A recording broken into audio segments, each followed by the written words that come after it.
In this series of videos, we will examine evidence against a global flood, and in the process of doing this, we will prove that Earth must be older than 6,000 years.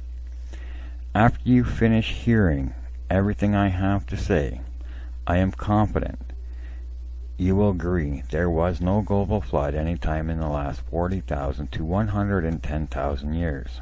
I will start by explaining where the ice cores are from, how they are dated, and techniques used.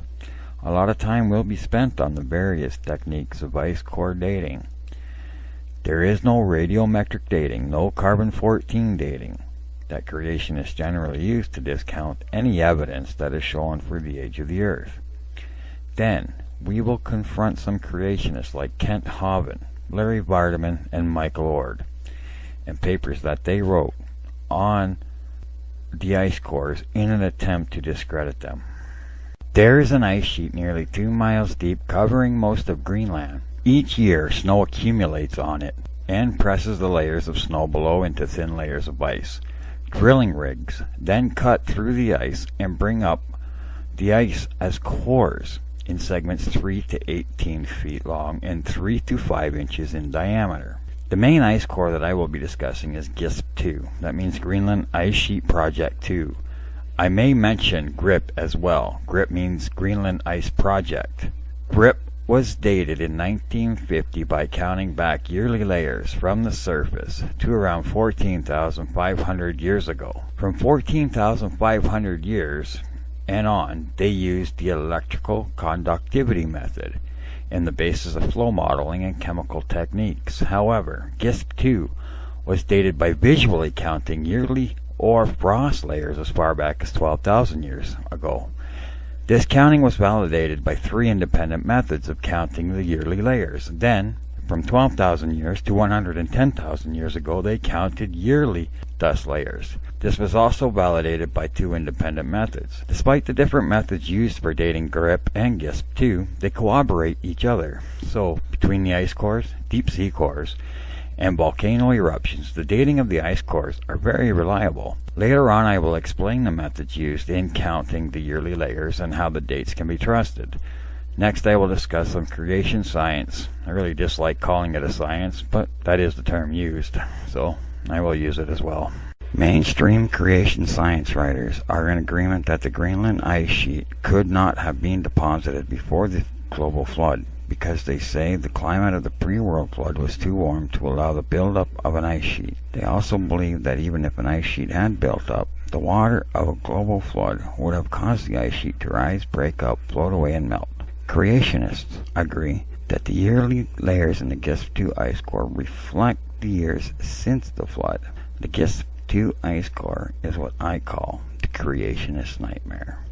There is no way for them to fudge the data. There is no way that they can make the biblical account of Noah and the world flood fit the Gisp 2 data. However, if there was a global flood, it must have occurred at least 110,000 years ago and as far away as 250,000 years ago. Yet, even if we use their counting method and try and fudge the data, it would date the core to 40,000 years ago. But even this date does not fit the biblical indications for the date of Noah's flood. Young Earth creationists claim the flood happened just 4,300 years ago. The Gisp 2 ice core falsifies the theory that Noah's flood was a global flood, period.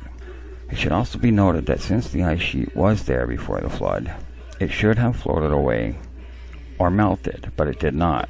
Genesis chapter 7 verse 19 through chapter 8 verse 4 virtually demands that the ice sheet was covered by the ocean. Since it didn't float away, melt, or break up, the core should show an extra large melt layer sometime in the past with saline marine residues, but there is no such layer. Now, if the ocean contained all the Earth materials which creation science theorists attribute to the time of the flood, there would also be silt deposits in the core, but there is none. Now let's imagine for a moment the rather unbiblical scenario that the ice sheet existed before the flood, but neither floated away nor was covered by the ocean. The extraordinary amounts of precipitation at the time of the flood reported in Genesis chapter 7 verses 4 through to chapter 12 would cause the ice core to have either an extra large melt layer from rain as well as ice pipes, lenses, glands, and such in the snow above, or an extra large yearly layer of snow sometime in the past 4,300 years. But it does not. Now I looked up that date. Young Earth creationists claim the flood happened, and I got that answer 4,300 years. However, looking at the biblical account starting with Adam, Adam's Neolithic culture cannot be dated earlier than 10,000 BC, and Abraham is dated at 2000 BC. That gives us 8,000 years between these two men. The genealogies of both Genesis 5 and 11 place the flood in the middle of these 8,000 years. So roughly the flood would have happened around 6,000 BC, about 8,000 years ago. So according to the biblical account, the flood sediment should be around 8,000 years ago, but it's not there. If the flood lifted such an ice sheet, it surely would have floated away. But if by some chance the sheet did not float away and the flood set it back down, the ocean's currents would have kept it from coming down exactly in its former place, with the shape of the bottom of the ice sheet exactly matching the complex topographical shape of the Greenland bedrock as it now sits. We know that wasn't possible. So now we can easily see that any possible scenario the creationists will try to use to discount the Gisp 2 ice sheet cores is futile, and it stands to reason that Gisp 2 falsifies the theory of a global flood in the time of Noah. However, there is one critical question I haven't answered yet, and that is, how do we know the layers being counted are really yearly? And I will get to that in the next session, and I will do my best to explain how it is known that the ice cores are yearly and reliable.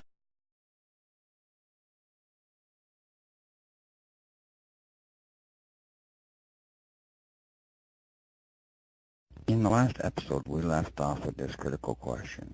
How do we know the layers being counted are really yearly? I will answer that question. Ice crystals vary from summer to winter. The way we know that the top 12,000 layers are yearly is simple. The snow that falls in the summer in Greenland is affected by the sun, which only shines in the summer. It shines in such a way that its crystals become much coarser grained than winter snow. At the Gisp tour site on the summit of the ice cap, the temperature only warms up enough to melt the ice approximately once every 200 years. However, the yearly summer sun regularly heats the first inch of snow during the day, with the result that much of it evaporates, leaving it light and airy. Then during the summer nights, the snow surface and the air just above it cool and form a fog. The fog, in turn, condenses as frost on the surface of the snow. The result of this daily warming, cooling, and frost forming is that an inch of fine-grained, high-density snow becomes 2 inches of coarse-grained, low-density snow called hoar, H-O-A-R. This process of warming, cooling, and frost forming does not occur in the winter because the sun doesn't shine at all in Greenland during the winter. Hence, the fine-grained, high-density snow which falls in the winter remains fine-grained, high-density snow. An experiment that glaciologists have done allows them to tell the difference between the summer and winter snow. The experiment was performed by leaving marked poles in the snow at the end of the summer, coming back the next summer and digging pits in the snow deep enough to see how the new winter snow varies from the older snow. This was done for several years so that the counting of the layers in the ice cores would be accurate. The summer snow appears as light bands, while the winter snow shows up as homogeneous, darker appearing snow. And the same alteration of light and dark snow is seen in the ice core at about 200 feet down. Compression results in large crystals of the summer snow being less prominent than the large air bubbles which have been trapped inside them. When one shines a light through the ice core, the coarse crystals of the summer snow on their large air bubbles show up as light bands, which alternate with the darker fine crystals of the winter snow. These bands can be counted by eye and dated throughout the Holocene period and into the interglacial, that is back to 12,000 years ago, albeit the large air bubbles from 8,000 years ago present slowly, become too compressed to be seen when the core is first removed, and researchers must wait for them to become depressurized. This takes about a year. Then they can be seen and counted. At about that same time, the 8,000-year layer becomes available. The dust in the summer layers slowly begin to become more prominent. So for a while, both dust layers and hoar layers are counted. Then as the large air bubbles disappear altogether, the dust layers alone are counted. After the large air bubbles in the summer layer reappear, they are counted as well, giving a double visual read on the yearly layers back 12,000 years. I will give a brief explanation. For more detailed information, you can Google it. The Holocene period is a geological epoch which began around 12,000 to 11,500 years ago. In the Holocene period of the ice core, the count of the re-emerged large air bubbles agrees at 98.9% with the dust layer count, and the dust layers are independent of the hoar frost and its bubbles, so they corroborate the hoar frost air bubble count from 12,000 to 110,000 years ago. It is the dust layers rather than the hoar frost layers that are visually counted. These dust layers eventually become so prominent they can be counted by eye from across the room.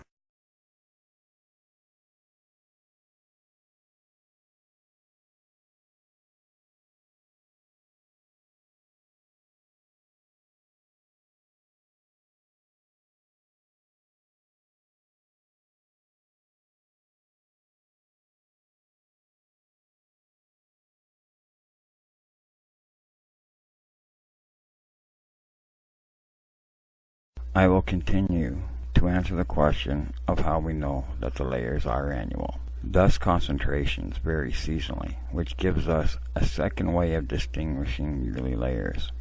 Glaciologists note the dust concentrations in the late winter, early spring, when the wind is stronger than usual. Significantly more dust and insoluble matter of various kinds is carried in the air, from as far as the southern hemisphere and Asia. This dust is then deposited in the layers of snow in Greenland.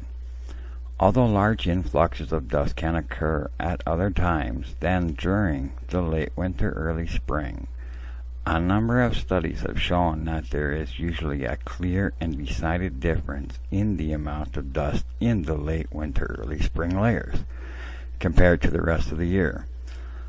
Although there are several methods to measure the amount of dust in the layers of an ice core, the laser light scattering method, when used on ice melt water, has a 90% accuracy and is the most rapid and effective way to measure it. Ram and Koenig used the laser light scattering method, LLS for short, on the Gisp 2 ice core.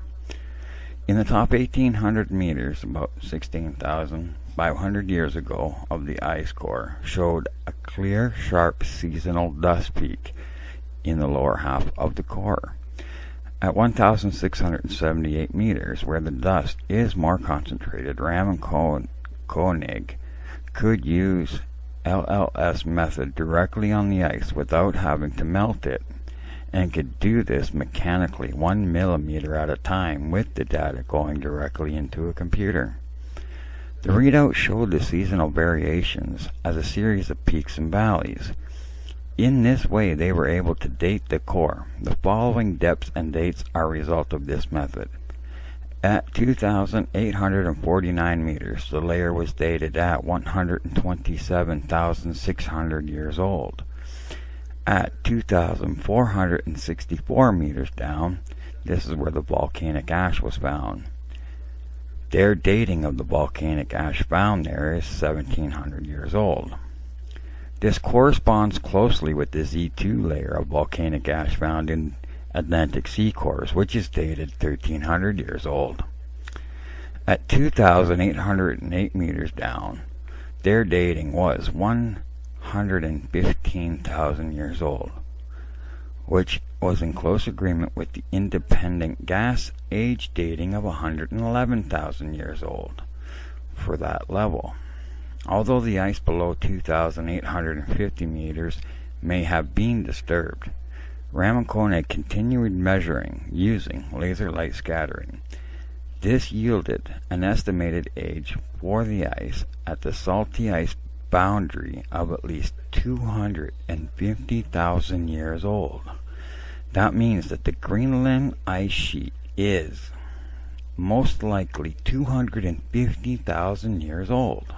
Now, the third way yearly layers in ice cores can be counted is by the electrical conductivity method, ECM for short.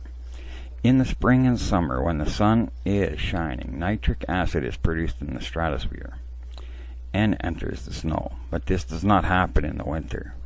The acid in the spring-summer layer enables an electrical current to easily flow through that layer, but the relative lack of acid in the winter layer allows much less electricity to flow through that layer.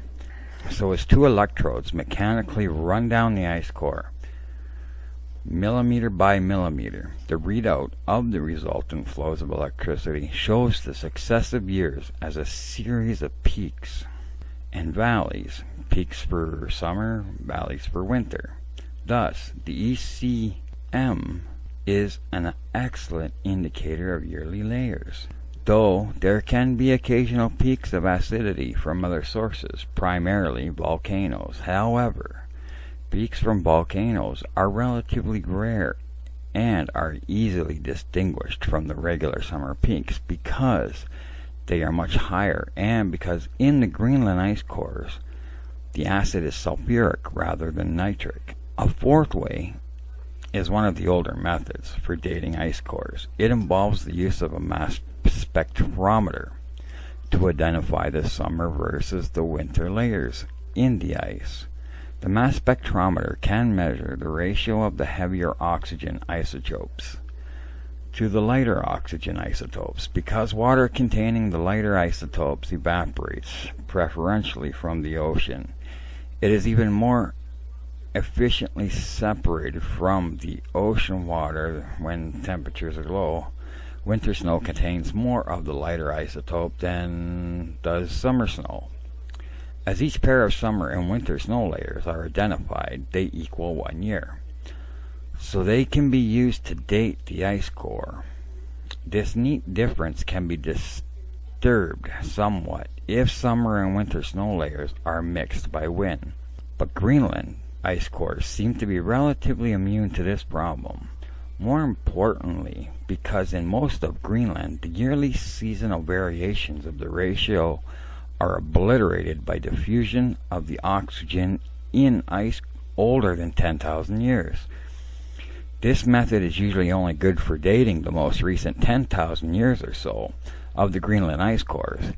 It was a major dating method for dating the Di-3 core back about 10,000 years ago, but was only used for the first 1,100 years, about 300 meters, in the Gisp core, and only as a secondary method for corroborating the three main methods, which consist of the visual counting of dust and stuff, the laser light scattering method, and the ECM method, the electrical conductivity method.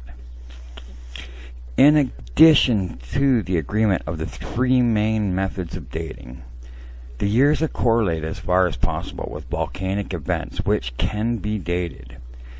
It is to a large extent the correlation and corroborating testimony of these three main methods of counting the yearly layers in the Gisp core which guarantees the validity of the ice core dating. The three methods have excellent correlation with each other, down to 2,500 meters. That is dated back to 57,000 years ago. In the upper 2,300 meters, 40,000 years ago, the correspondence of the three methods has been called remarkable. As Ram and Ealing said of the laser light scattering method, when combined with visual stratigraphy and electrical conductivity method, the distinct yearly spring-summer dust peaks we observe can be used to date the core with tree ring-like precision. In addition to the agreement of the three main methods of dating, the years are correlated as far as possible with volcanic events which can be dated. The Icelandic volcano Loki had an enormous eruption in 1783 on the Gisp II ice core.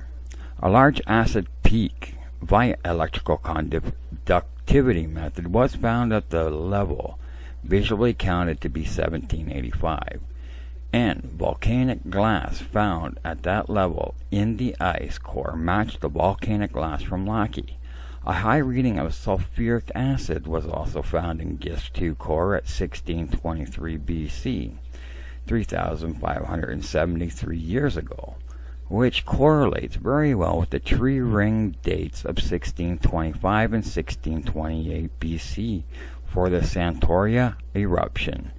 Reaching back even further, in addition to sulfuric acid peaks, tephra has been found in both the Grip and Gisp II ice cores, which matches the composition of tephra from particular volcanic eruptions around 10,300 years ago and 52,700 years ago. Zelinsky says the tephra has been found in both cores with a composition similar to that originating from the Vatnord Icelandic eruption that produced the settlement layer in Iceland around 870 AD, from the Icelandic eruption that produced the Sakonzunaft ash, I'm going to have to put that up, and from the Icelandic eruptions that produced the ash zone in North Atlantic marine cores 52,700 years ago. The presence of these layers provides absolute timelines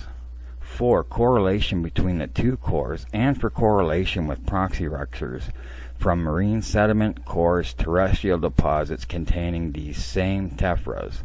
The cross correlations of the varied independent methods of counting yearly layers plus the correlations with known volcanic events show that the first 11,500 years of the layer counting is correct to within 1% over century length times, and from 11,500 years ago down to 50,000 years ago within 5% over millennia or longer intervals.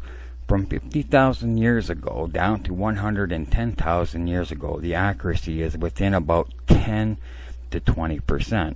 As one goes deeper down the ice core, the layers become more narrow and harder to separate, and the movement of the ice distorts the layers. Nevertheless, even though accuracy beyond the 110,000 year level is uncertain, there is reason to believe the ice cores from the summit, Greenland, are 250,000 years old at the bottom. The next video is called Creationists and Ice Cores. I look forward to this section, and I hope you do as well.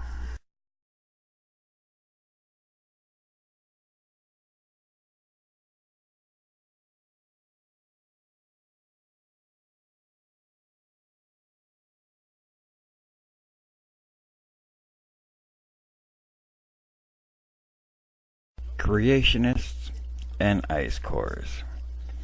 First on our creationist list is Larry Vardaman, who teaches at the Institute for Creation Research, has written 3 papers on ice cores, primarily with references to the age of the Earth. In his 1992 paper, he considered the ice core at Camp Century, near the northern tip of Greenland.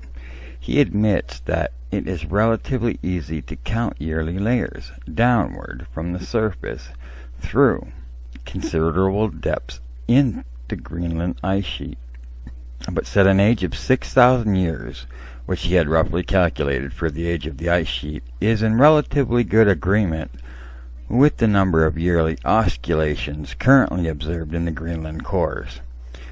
This was an optimistic stretch of the dating of the ice sheet even at that time, and now the 110,000 yearly oscillations counted in the Gisp 2 core completely invalidate an age of just 6,000 years for the ice sheet. In his 1992 paper, Vardaman also considered the Vostok ice core of Antarctica, which could not be dated by counting the yearly layers because they are too thin. So it was dated partly by an ice flow model and partly by measuring oxygen isotopes at intervals down the core. Since this method of dating is less exact and depended upon a model as opposed to the direct methods used on the Gisp 2 core, Vardaman had room to speculate that it might not be accurate.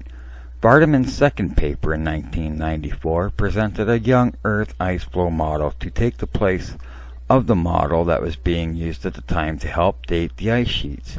He had heard about the counting of 14,500 yearly layers in the Grip ice core. He awaited publication of the raw data, and in his conclusions accepted the possibility that the sheets he had heard about, that Acknowledgment might be right about dating the flood 14,000 years ago. It is to Vardaman's credit that he took the counting of the yearly layers in the Grip core seriously and never attempted to deny their validity on the basis of mere hypothesis.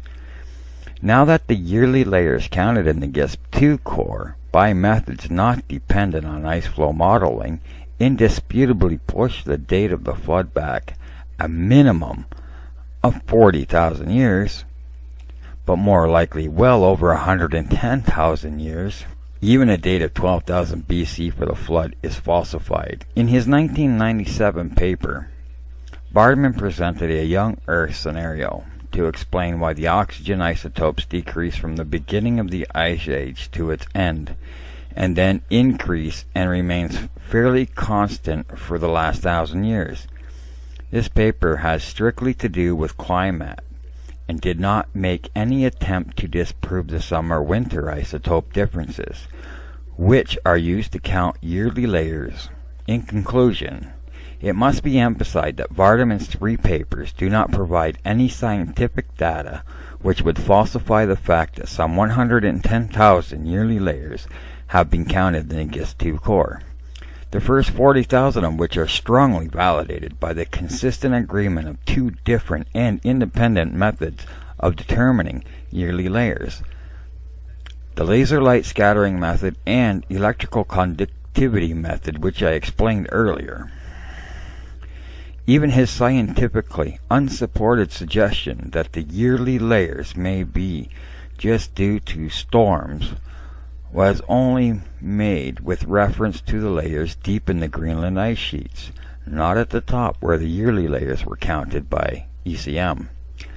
Vardaman did not address the Gisp 2 ice core or make any attempt to refute the 3 major methods which were used to count the top 110,000 yearly layers. The fact that Vardaman took the counting of the top 14,500 layers in the Grip core seriously suggests that, if anything, his papers support the validity of the counting of the 110,000 layers as yearly. There is nothing in his papers which even address, much less refutes, that counting. Creationist Michael Oord published a paper in 2001 attempting to show that the yearly layers in the Gisp 2 and Grip ice cores are sub-yearly. This paper went beyond Vardaman by claiming that even the main methods used for dating the ice cores, Orfrost, LLS, and ECM, could not be trusted to be yearly, except over the last 2,000 years or so. He offered 5 reasons why the layers being counted could be less than yearly layers. His first argument is that the interpretation of yearly layers from all of the dating methods has been determined by the thickness of the yearly layers that they expected based on their model. The estimated yearly thickness of the layers is relevant to the way some ice cores, like the Devon Island core, have been dated, but it is not an assumption underlying the visual counting of hoarfrost dust, LLS or ECM methods of counting yearly layers, and these are the methods that were used to count the first 110,000 layers of the Gisp 2 ice core. Contrary to Oord, the expected yearly thickness of the layers down the core does not determine what uniform uniformitarian scientists conclude with these later methods. The truth is exactly the opposite. LLS counting is used to correct the initial estimated thickness of the yearly layers. Ude's statement that the hoarfrost, LLS, and ECM methods of dating the yearly layers are dependent upon an assumption as to the thickness of the yearly layers. It is false and should be retracted. Ude's second argument is based on his hypothesis that there was only one ice age and that the ice sheet during that time, 2700 to 2000 BC, would have been lower and temperatures warmer, and this would have produced more melt or hoarfrost layers, cloudy bands. Therefore, that uniformitarian scientists are claiming as yearly variations are simply oscillations that occur within a single year. If the weather was sufficiently warmer in the past to frequently raise the temperature above freezing, then more melt layers would be produced, but Ude has confused melt layers with hoarfrost layers. Any experienced glaciologist will tell you that melt layers are quite different in nature and appearance from hoarfrost layers, and thus are easy to spot and discount. Melt layers were not counted as yearly layers in the Gisp 2 core. Furthermore, the yearly alternation of hoarfrost layers being abundantly present in the summer snow, but not in the winter snow, is due to the fact that the sun shines in the summer in Greenland, but not in the winter. Warmer weather would not change this seasonal alteration, and hence would not change hoarfrost from being a yearly indicator. Ude's confession of melt layers with hoarfrost layers and his failure to understand that the latter are due to seasonal differences invalidates his second argument. Ude's third argument is that storms have warm and cold sectors that could produce oscillations on the order of just several days, and he cites glaciologists Groot and Stuver to document this fact. This third reason is false, however, because the warm and cold oscillations of storms are too weak to either cause or disrupt the sharp differences in the ice that the radical differences between the seasons cause. The peaks and valleys of hoarfrost dust and acidity takes months to develop. Individual storms cannot produce them. If individual storms could have produced these differences, they would have shown up throughout the Gisp 2 ice core over the last 2,000 years and been mistakenly counted as yearly. But as Ude admits, the last 2,000 layers are yearly and have been accurately counted. So storms that have obviously occurred many times in the last 2,000 years do not cause or disrupt the yearly signals which are being counted. Nor, incidentally, would more snow each year disrupt the yearly signals. In fact, increased yearly snowfall would make the counting even easier. As for the citation from Groot and Stuber, they do say that the oxygen isotopes known as 16O and 18O ratios vary on a time scale of days. But they go on to say that this variability is not preserved in accumulating snow, but is smoothed to yield a distinct seasonal cycle. So Ude's citation is the usual quote mining creationist use and is out of context. The variation of 18O and 16O that occurs in summer storms is consistently within a summer range of values, whereas the variation of the ratio in the winter storms are within a contrastingly different range of winter values. The daily variations of 18O and 16O isotopes therefore do not obscure the clear difference between the summer and winter ratios, and since the 18O-16O ratios were only used to date the Gisp 2 core in the very upper part, which Ude admits was accurately counted. Ude's argument from the daily variations of the 18O-16O ratio is not only invalid, because the seasonal variation is not obscured by the daily variation, it is irrelevant to the dating of Gisp 2. Ude's fourth argument is that snow dunes can occur and add sub-yearly layers. This is true, but it is evident from the accuracy of the counting of the first 2,000 years that the sub-yearly layers added by snow dunes can normally be distinguished from true yearly layers because they have different characteristics. In addition, a weak summer signal can subtract a yearly layer. The sum effect of these rare events, therefore, is zero. Consequently, snow dunes do not constitute a logical basis for arguing that radically fewer years have passed than the 110,000 years counted in Gisp 2 core. Finally, even if snow dunes had been 100 times more frequent, then they would only confuse the visual counting of the hoarfrost layers. The yearly layers would still be counted correctly by the LLS and or the ECM method of counting. In short, sub-yearly layers added by snow dunes or storms are rare. Usually recognizable, even when not recognized, they may be offset by weak summer signals. And even if they had been abundant, the other methods of counting yearly layers would still uphold the validity of the 110,000 yearly layers in the Gisp 2 core. Ord's young Earth model is essentially just speculation. It does not have the extensive empirical foundation that underlies the dating of the Gisp 2 ice core. Ord's fifth argument is that cold or warm weather patterns can run in cycles as low as a week or as long as a month or even a season. So they could make a problem for estimating the number of yearly layers. Perhaps they could, but the estimation of the number of yearly layers, as noted above, is not relevant to the 110,000 yearly layers of the Gisp 2 core. The estimation was in fact corrected by the actual counting of the layers. In addition, the accuracy of the counting of the yearly layers in the last 2,000 years of the core shows that this problem is neither insurmountable nor serious enough to serve as a basis for denying the substantial accuracy of the dating of the Gisp 2 core. Ord concludes by saying that the uniformitarian scientists base their interpretation of the oscillations as yearly on their long ages model with an ice sheet in equilibrium for several million years, and thus managed to squeak out 110,000 years of yearly cycles by using several parameters. Against this interpretation, he sets forth the creationist young Earth model, including a rapid ice age. Thus, Ord would have his reader believe that it is all just a matter of which model one follows.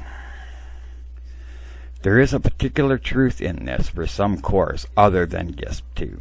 And for the bottom of Gisp 2, below the 110,000 yearly layers, but it is false and misleading statement with regard to the 110,000 yearly layers counted in the upper part of the Gisp 2 core, which are not dependent upon a model. In addition, Ord's young Earth model is essentially just speculation. It does not have the extensive empirical foundation that underlies the dating of the Gisp 2 ice core, as explained and documented in earlier videos. There is good empirical evidence showing that the light, bubbly hoar layers, the heavier dust concentrations, and the greater electrical conductivity of the summer layers are indeed yearly, and not from storms or sub-yearly differences. If they had not been yearly, they would not have correlated chronologically with the dates of historically known volcanic eruptions, and there is no objective evidence indicating that they changed from being yearly to being sub-yearly indicators.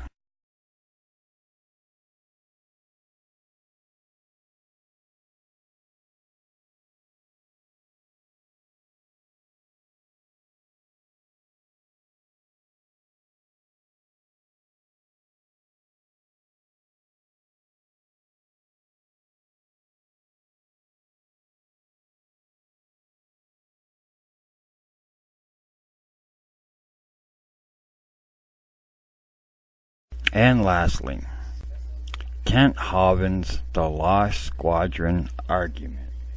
In July of 1942, 6 parachute planes P-38s and 2 bombers B-17s crash-landed on the Greenland ice cap. By 1990, they were found under 250 feet of ice and snow, which depth corresponds to 250 years of accumulation for the Gisp 2 ice core. In his 1990 paper, Larry Vardaman mentioned the surprising burial depth of the Lost Squadron planes. But he admitted that the depth of burial could not be simplistically used as evidence that the ice cores are being misdated. Some young earthers have not been as wise and have argued from the depth of the World War II plains to the rejection of the age of the ice cores. Carl Whelan wrote a paper in 1997 arguing on the basis of the depth of the World War II airplanes that the 3,000 meter long grip ice core would only represent some 2,000 years of accumulation, allowing for some compression of lower layers and the greater snowfall for a few centuries after the flood, he concluded. There is ample time in the 4,000 or so years since Noah's day for the existing amounts of ice to have built up. Kent Hovind, who has a 4-minute tape on the internet about ice cores, calculated that the World War II plains were covered at the rate of 5.5 feet of snow per year. He then said that if you divide that rate into the 10,000 foot ice core, you get 1,824 years. So 4,400 is really reasonable assumption. Hovind also telephoned Bob Cardin, who was one of the main people who raised one of the planes to the first surface, and asked him if he had noticed how many layers there were in the ice in the hole made to excavate the plane. Cardin answered off the cuff, many hundreds of them. On the basis of this answer, Hovind concluded that the lines in the ice cores are not summer-winter, but warm-cold lines, and that 30 of them could be made in a single year. Two experienced glaciologists informed Paul that Hovind is largely correct about the hundreds of lines in the hole dug to remove the World War II planes. They both said that the area where the planes landed is a relatively warm area because of its lower southern elevation, and several melt layers can be formed every year in regions like that, which would appear as layers in the hole. And to these melt layers, the actual yearly layers, which near the top show up as several lines within the space of a few inches. And you can have an off-the-cuff estimate of hundreds of lines. One could understand Hovind's confusion if you haven't seen some of his videos. But let's make this perfectly clear. The 110,000 layers of the Gisp 2 ice core are not due to melting. They are definitely not melt layers. Even if melting had occurred more often in the past, layers due to melting are readily recognized and would certainly not be counted as yearly. This leaves the question, how could some 250 feet of snow in the area of Gisp 2 cover a period of 250 years, while 250 feet of snow in the area of the Lost Squadron Plains only covers 50 years?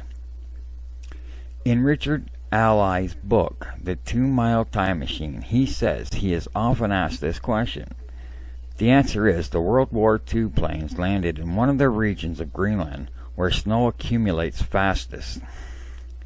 And in answer to the question, did anyone ever figure out why the Lost Squadron planes were buried so much deeper than expected? Bob Cardin told Paul that it was because the average snow accumulation in that area is 7 feet. 7 times 50 equals 350 feet. If you allow for some compression, it is easy to understand how the planes got buried 250 feet deep. So the area in which the Lost Squadron landed, which is southern Greenland, 10 miles from the east coast, with its high rate of snow accumulation, 7 feet a year, versus the area of Gisp 2 in central Greenland, with its comparatively low rate of snow accumulation, 1 foot or so per year, is why 250 feet of snow represents just 50 years for the Lost Squadron, but around 250 years for the Gisp 2 ice core. And of course, as one goes down the core, the snow ice is compressed more and more, so that each foot of ice represents greater and greater lengths of time.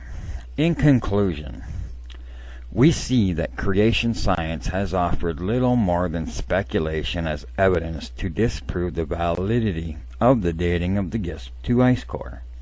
Opposing this speculation is solid, empirical evidence that the layers of ore, frost, dust, and electrical conductivity are seasonal, not from storms, melting, different climate conditions, or any other such supposition.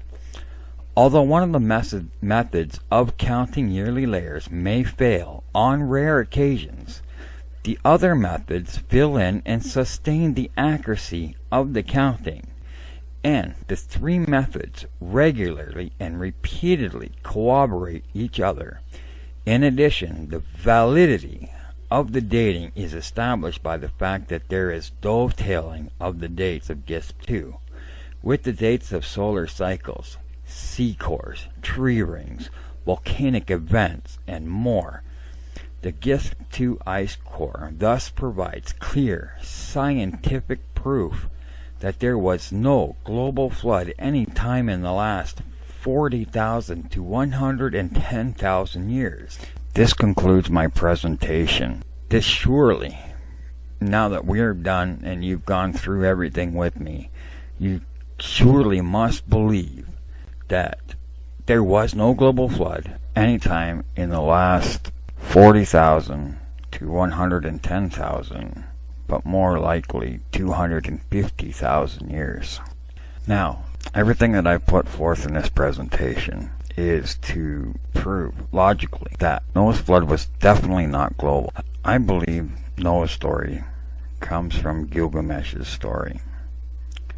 But it's not really about what I can believe, but what I can prove. And I believe that I have proven beyond the shadow of a doubt that the global flood myth could not have happened. Most certainly that the biblical world flood could not have happened. And I believe I have proven beyond a shadow of a doubt that the earth is far older than 6,000 years. And you know, I was wondering, where do the creationists get this 6,000 years?